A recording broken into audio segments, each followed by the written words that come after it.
Hi friends, బాగున్నారా? మీరందరూ బాగుండాలి, మీ అందరిలో నేను ఉండాలని మనస్ఫూర్తిగా కోరుకుంటూ ఈ వీడియో వచ్చి చేస్తున్నాను. ఎందుకంటే మన లోపాలు మనకు తెలియవు, ఇతరులవి మాత్రం మనం గుచ్చి మాట్లాడతాం.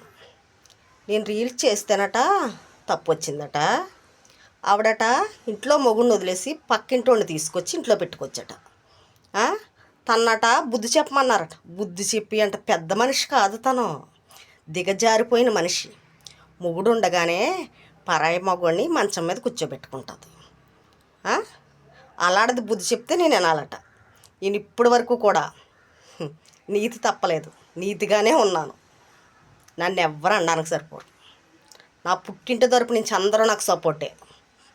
నా తల్లిదండ్రులు కానీ, నా తోడబుట్టిన వాళ్ళు కానీ, నా తోడబుట్టిన వాళ్ళ పిల్లలు కూడా నాకు సపోర్ట్ చేస్తూనే ఉంటారు. వాళ్ళ సపోర్ట్ ఉంటే నాకు చాలు, మిగతా వాళ్ళు ఎవరు అక్కర్లేదు.